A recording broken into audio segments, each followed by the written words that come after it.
Deixe-me te levar de volta a 16 de julho de 1945. Neste dia, uma equipe de engenheiros nucleares detonou o primeiro dispositivo nuclear do mundo, aqui no Novo México. É difícil colocar em palavras o quão importante foi este momento, porque ele deu início a uma nova era militar.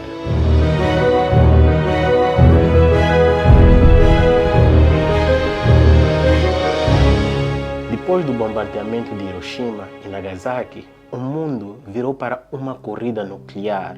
Mais tarde, a União Soviética desenvolveu a sua bomba atômica e, para você ter ideia, desde 1945, pelo menos 8 países realizaram um total de 2.056 testes nucleares.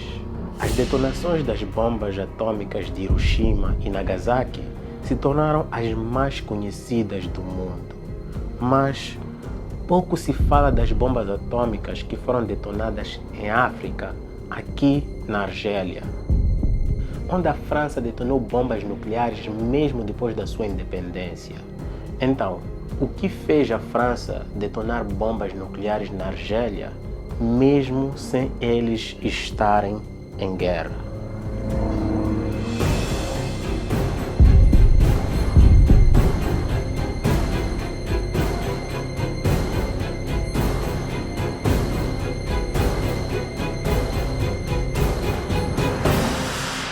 Olá, seja bem-vindo. Se você é novo aqui no canal, eu me chamo Rui Júnior e no vídeo de hoje vamos falar de como a França detonou 17 bombas nucleares na Argélia. E, claro, esse é um tema que pouca gente fala, ou se calhar muita gente não sabe. Mas se até o final deste vídeo você achar que lhe agregou alguma coisa, por favor, não se esqueça de dar aquele soco no like, partilhar com mais pessoas, porque isso sim nos motiva a trazer mais vídeos para você. Então, sem mais delongas, vamos falar de como a França detonou 17 bombas nucleares na Argélia.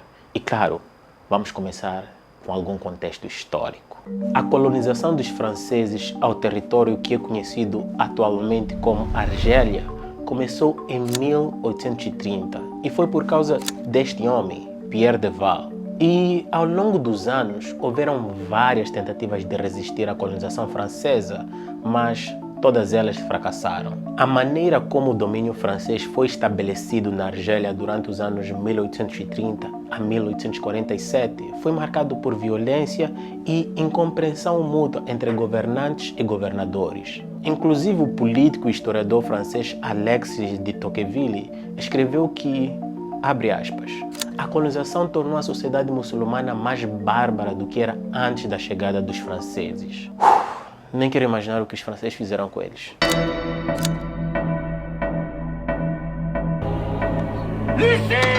É difícil avaliar em termos humanos as perdas sofridas pelos argelinos durante os primeiros anos da ocupação francesa. As estimativas de números de mortes por doença, fome, como resultado direto da guerra durante os primeiros anos de colonização, indicam que a população nativa da Argélia caiu quase 1/3 nos anos entre a invasão francesa e o fim dos combates em meados da década de 1870. Então, gradualmente, a população europeia estabeleceu um domínio político, econômico e social quase total sobre o país e os seus habitantes nativos. Os colonos possuíam a maioria das residências ocidentais, fazendas, empresas e oficinas de estilo ocidental. Só foi mais tarde, no século XIX, que a imigração dos argelinos para a Europa começou, e foi principalmente por causa da Primeira Guerra Mundial. Esse fluxo migratório só foi possível porque a França precisava de mão de obra nas indústrias e homens argelinos para lutarem na Primeira Guerra Mundial.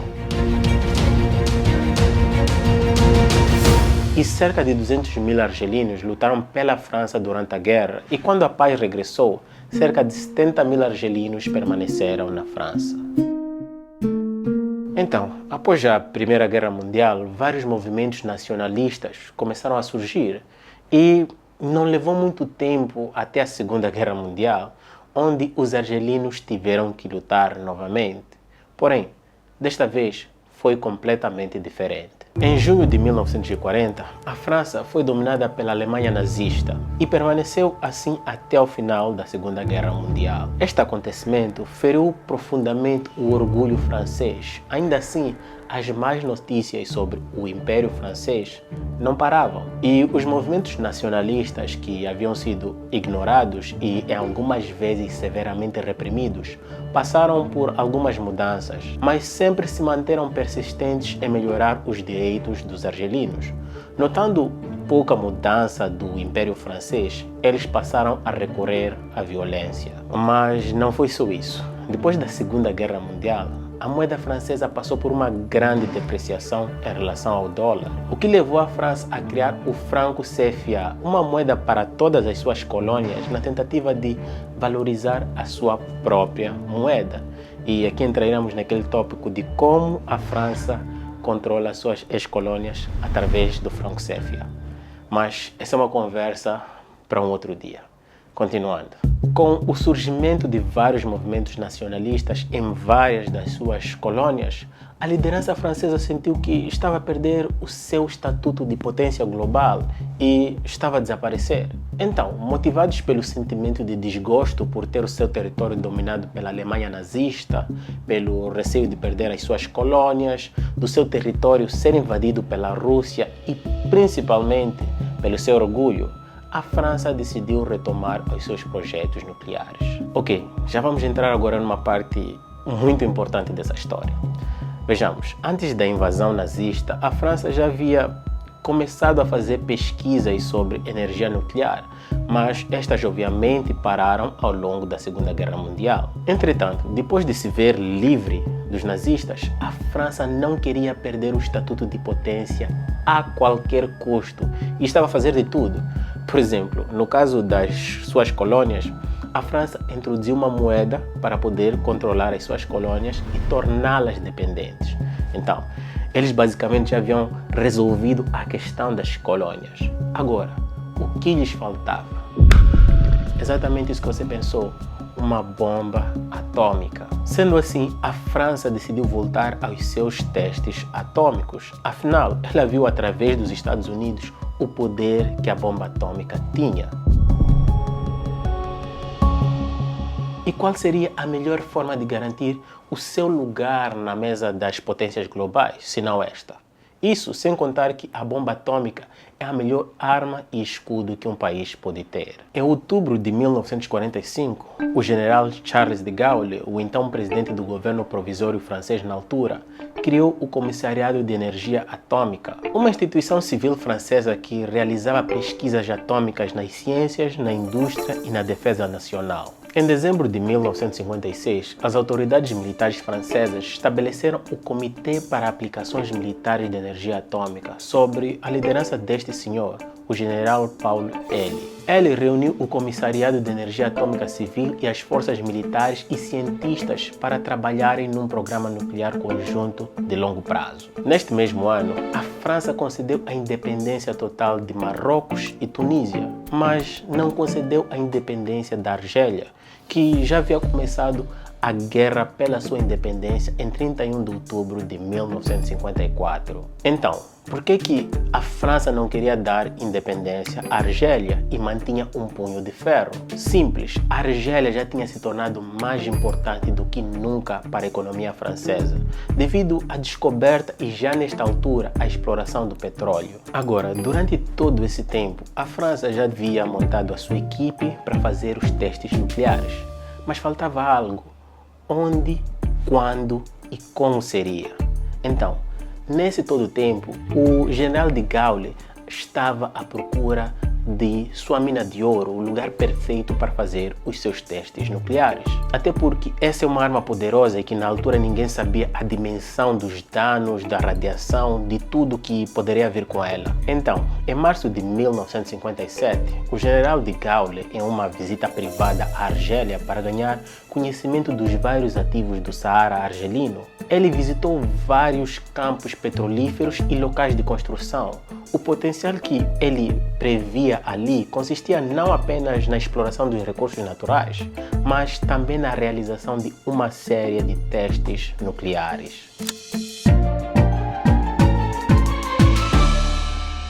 Então, em março de 1957, quando o general de Gaulle fez uma visita à Argélia, ele sentiu que achou o lugar perfeito, longe da França, para fazer os testes nucleares. Afinal, para Gaulle, qualquer efeito negativo, seja a destruição de vidas humanas, animais e vegetação, e pela toxificação, vale mais que seja longe de casa, longe da França. Tipo, não é tão mal assim destruir o território argelino, desde que seja longe da França. Então, em outubro de 1957, foi lançada a construção secreta de uma base militar chamada Centro Saariano de Experimentos Militares. E em poucos meses, a região de Rengane se transformou em um imenso carteiro de obras e em um horrível campo de tiro. No dia 13 de fevereiro de 1960, a França detonou a sua primeira bomba atômica aqui em Rengane, no deserto do Sahara, com o codinome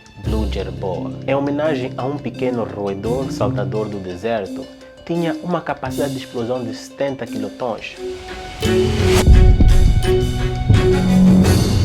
Cerca de 3 vezes a força de Little Boy, a bomba atômica dos Estados Unidos que foi lançada sobre Hiroshima. Este teste colocou a França na mesma liga atômica com os Estados Unidos, a União Soviética e a Grã-Bretanha. Neste mesmo dia, de Gaulle exclamou, abre aspas, viva a França! A partir desta manhã, ela está mais forte e orgulhosa.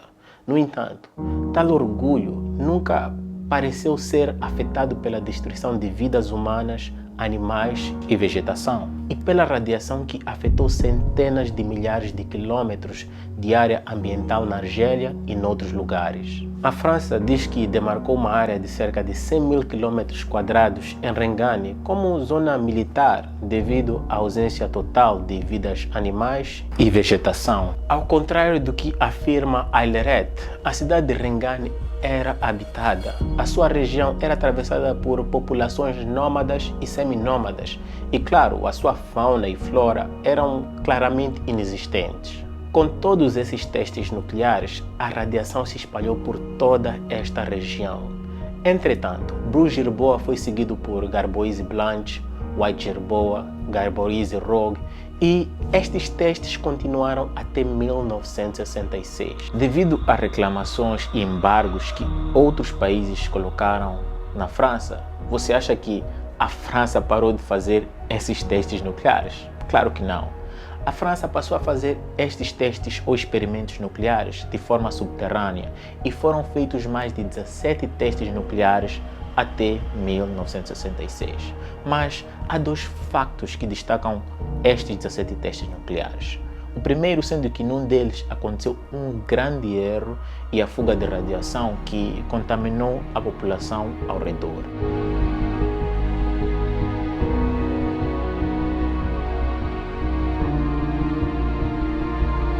Inclusive, o primeiro-ministro francês que esteve presente durante os testes fugiu do local rapidamente e subiu um voo de volta à França.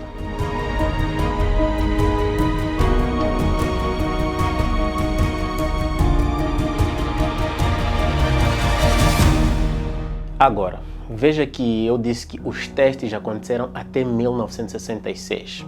Isso é interessante, porque a Argélia já havia ganho a sua independência em 1962. Então, o que aconteceu?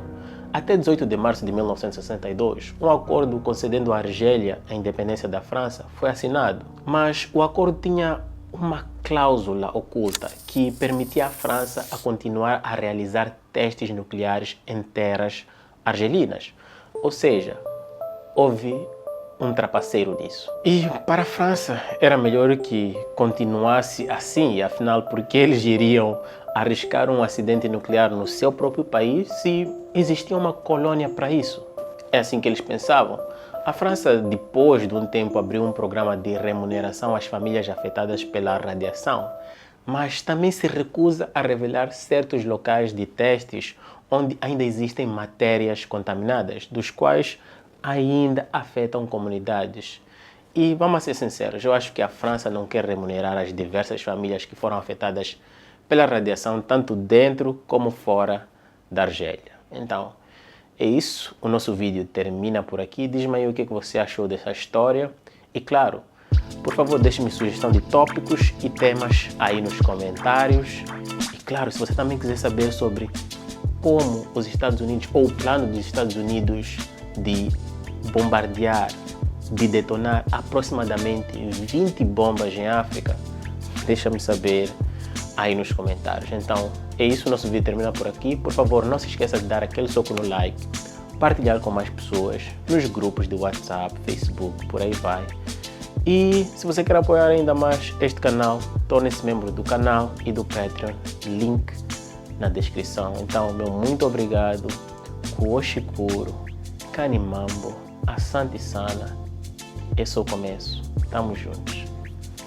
Peace!